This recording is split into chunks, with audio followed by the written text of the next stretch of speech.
Aloha, and I am back. I did a video earlier on a lady named Chloe Swarsbrick, which inspired me to do this video.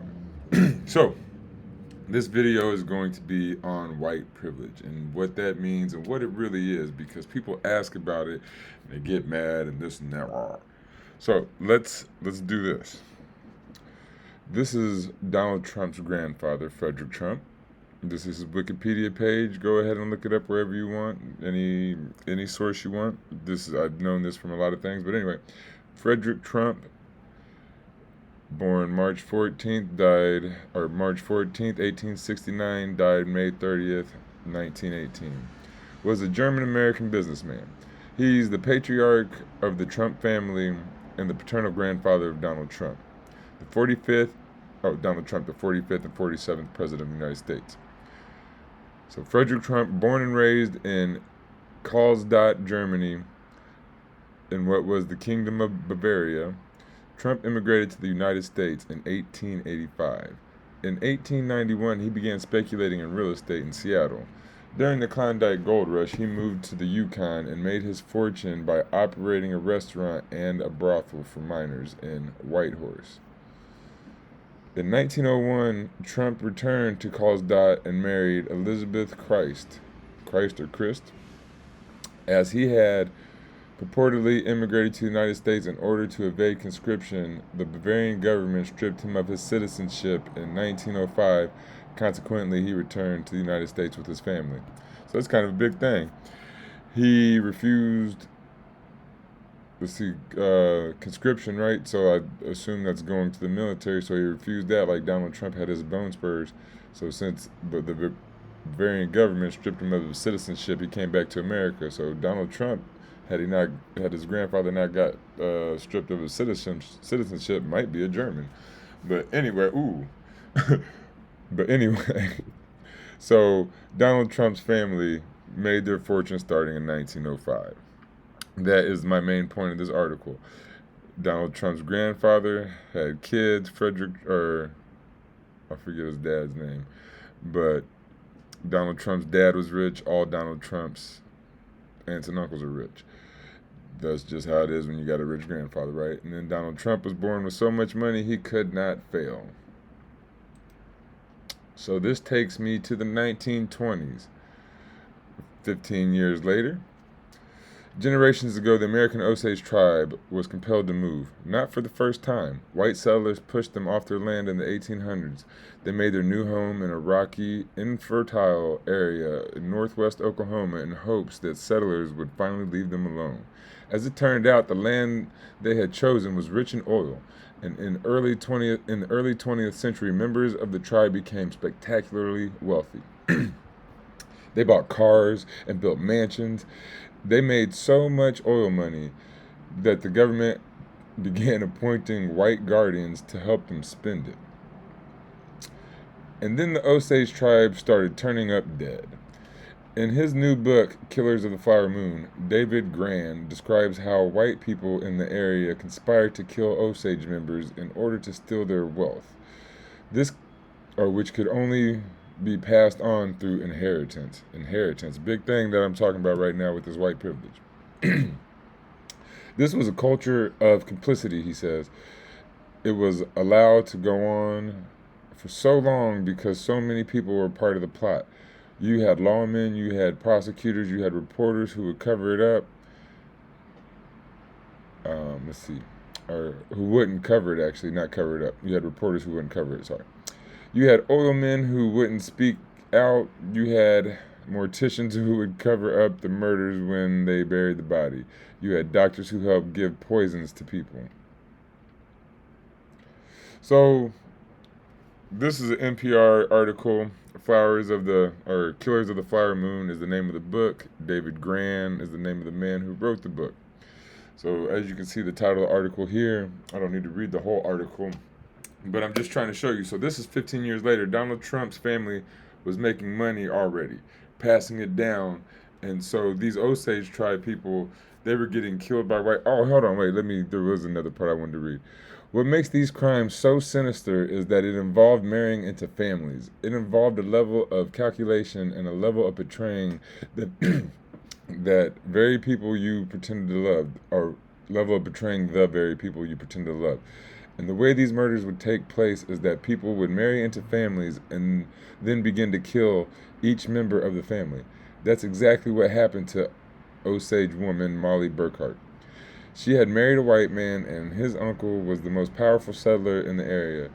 She was known as the king of the Osage Hills. He was known as the king of the Osage Hills. And he had orchestrated a very sinister plot played out over years where he directed his nephew, who had married Molly Burkhart, to marry her son so that he could then begin to kill the family members one by one and siphon off all the wealth. So you have a plot here where in the U.S. we pass down money if you have it, if you have wealth, and land or houses is the biggest builder of wealth, right? And so as other people got it, it was taken from them. So let's see. This is Forsyth County, Georgia. This is from Fresh Air. This is also from NPR. Also, I used to listen to NPR a lot. I don't as much now. But either way, go to any source you want. Look it up. This is a Terry Gross Fresh Air interview. One of the nightmarish racist chapters of American history is documented in a new book by her guest, Patrick Phillips. It's about what happened in Forsyth County, Georgia in 1912. So this is 7 years after the Trump started making money, when white mobs terrorized and drove out an entire black population of 1,100 people, 1,100. This was the white response to two incidents: the alleged rape of a white woman by a black man, and the rape and beating of a young white woman who died of her injuries. The lynch mob attacked and hanged one black suspect, two black teenagers were hanged in public execution following the short trial.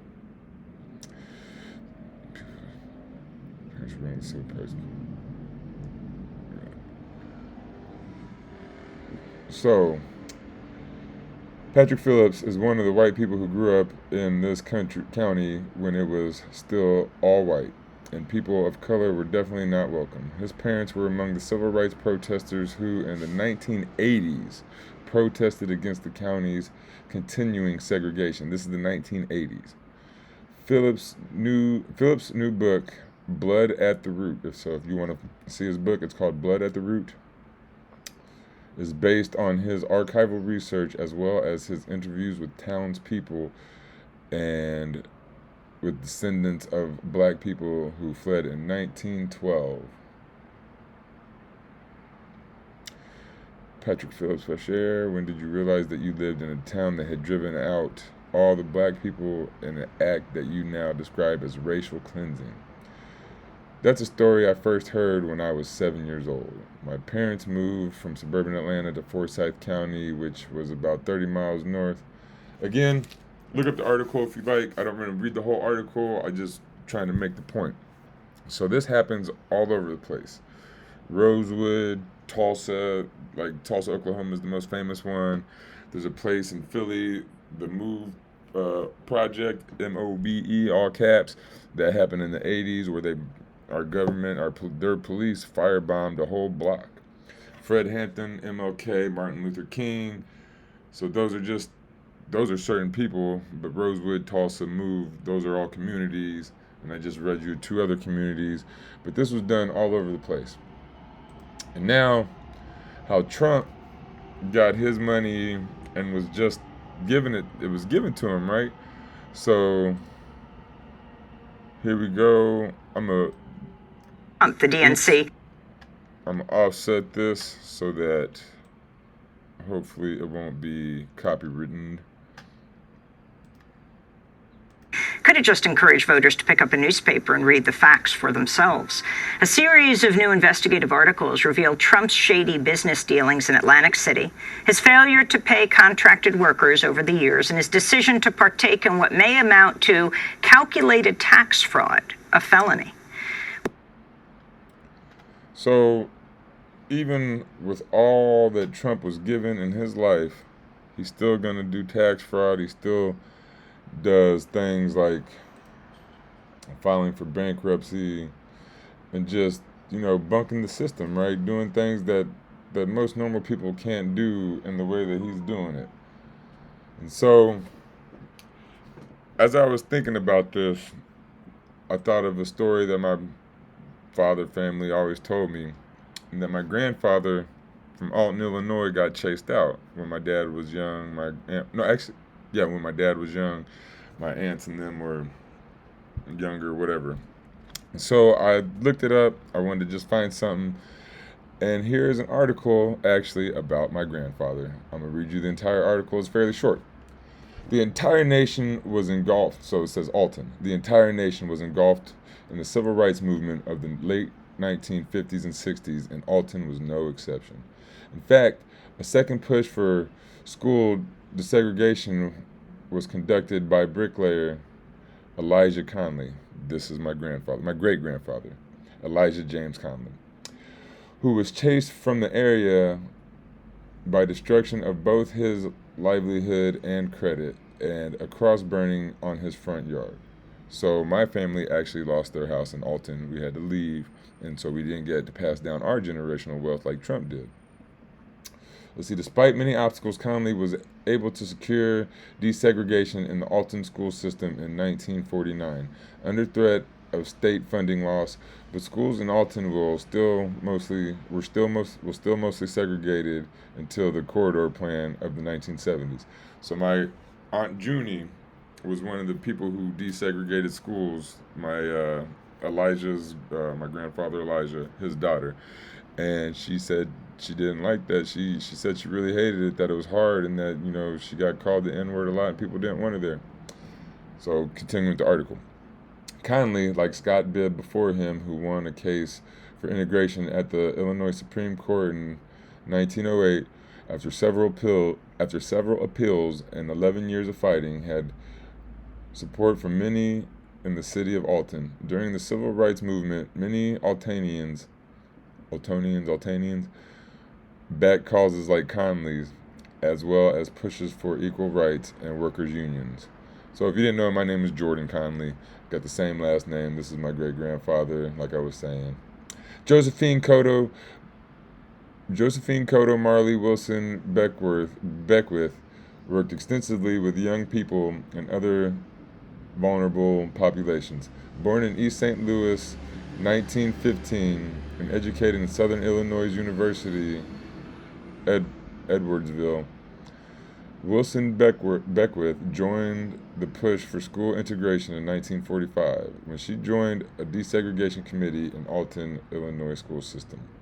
Wilson Beckwith established the first black kindergarten that year and helped pass a bond insurance for the creation of new Central Junior High School. She also served as chairman of the educational committee of the Alton branch of the NAACP, and taught Sunday school through Allen Chapel AME Church. She established the Mabel and Abe Hickam Scholarship and started an Alton student revolving loan scholarship program. She also participated in marches and sit-ins during the time to integrate Alton's Grand Theater, and served in Madison County Urban League as well as the League of Women Voters. Wilson Beckwith was also the first black person to be employed in Olin Matheson, and was the secretary and office manager of the Educational Opportunity Center of SIUE. Wilson Beckwith struggled for... Okay, well, I'm going to cut that there. Basically, same thing, just running people out. I just wanted to show you, I guess this is the end. Wilson Beckwith struggled for education opportunities during the Civil Rights Movement. Alton Reverend Luther T. Simpson pushed for the pulpit. Simpson's was a deacon at Morning Star Baptist Church until he became pastor in 1953. He was responsible for the construction of the current church building in 1962 and the burning of the mortgage in 1980. During the civil rights movement, Simmons, oh my bad, Simmons and his congregation took a stand as an upfront force in the struggle. According to his entry in the 20th century African American leaders in Alton, the labor movement's Clarence Willis, who was employed by LaSalle Still, took initiative from Dr. Martin Luther King Jr. himself and organized peaceful demonstrations in Alton eating establishments due to their treatment of black people in the city. Willis also served as president of Alton branch of the NAACP from 1962 to 65 and became president of Alton School Board later in his life. So you can see just how it's going to be hard to build wealth if it just keeps getting taken from you and you keep getting ran off, right? And this happened to my great grandfather, so it affected my life actually directly. And then here's a little video. I'm gonna offset this just so that hopefully it doesn't get taken away by YouTube. This is Jamal. Jamal is a boy who lives in a poor neighborhood. He has a friend named Kevin, who lives in a wealthy neighborhood.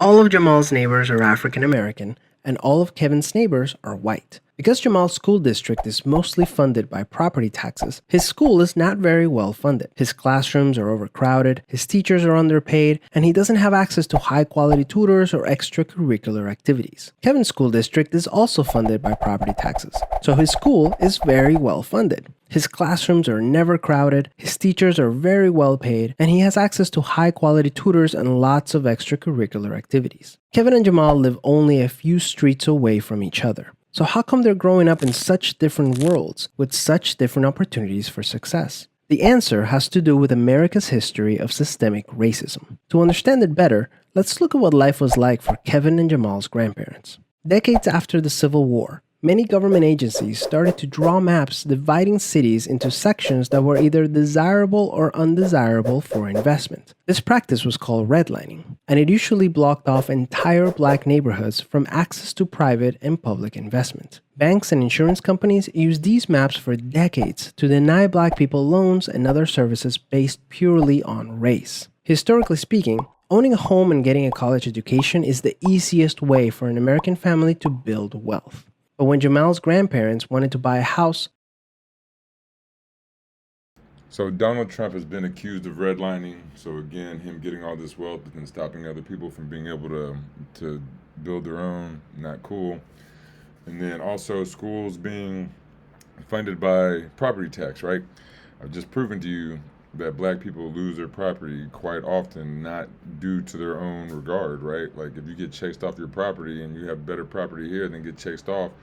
And then, so in the case of Forsyth County, when they chased all the people out, there'd be farmers next to them that would just claim the land. Like a lot of them were farmers, a lot of them were just houses, whatever. But if your next door neighbor was black and got ran out, you just claimed the land. And if nobody claimed it back within, I forget, it was like 5 or 10 years or maybe even shorter, then you got to keep the land. But I'm gonna let them go on.